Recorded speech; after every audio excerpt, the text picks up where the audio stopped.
Lessons from history is appeasement with dictators does not lead to peace. On the contrary, it leads to war and conflict. For our viewers with teenage children, should those teenage children in Britain start getting into uniform? Start to get into uniform? Yeah, I hope so. The man who was in charge of NATO when Russia made its 2014 land grab on Crimea knows a thing or two about Putin's territorial ambitions. I spoke to him. He's Anders Fogh Rasmussen.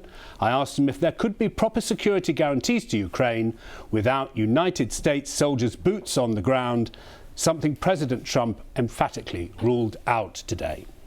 We can deliver concrete and ironclad security guarantees without American boots on the ground, but with an American backup. So I would expect the Europeans to deliver the bulk of the security guarantees to Ukraine, backed up by American help. It could be air defense, it could be intelligence sharing, space surveillance, etc.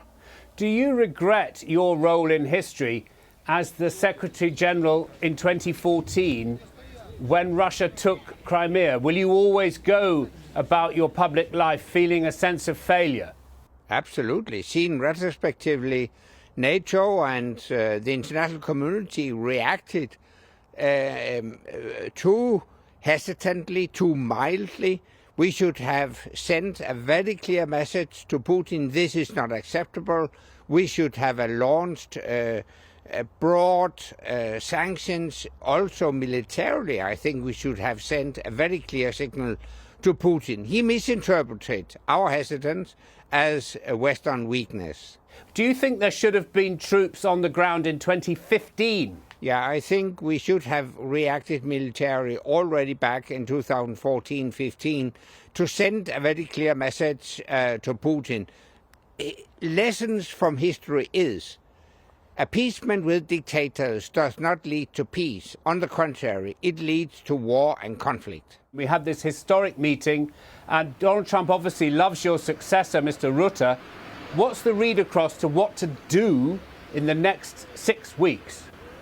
I would say there's a lot to do the next 2 weeks, and the next 2 weeks will be decisive when it comes to building a European coalition of the willing to deploy troops to Ukraine. Let's face it, there will be no ironclad security guarantees. There will be no guarantee against a future Russian attack on Ukraine without European troops deployed on Ukrainian soil. And that should be decided within the next 2 weeks. But can I ask you this?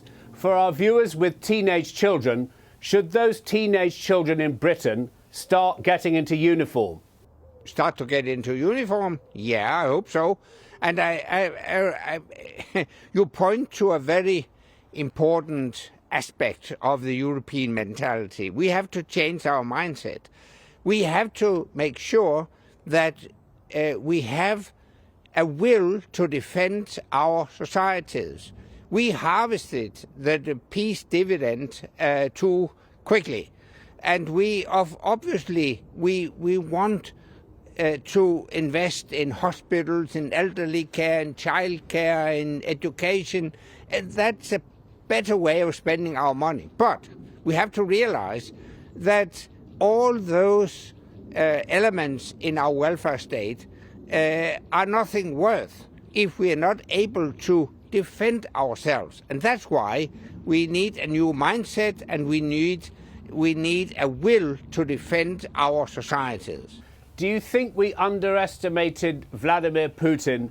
And do you think Putin misread the West? Do you think he thought we knew what we were doing when we actually did not?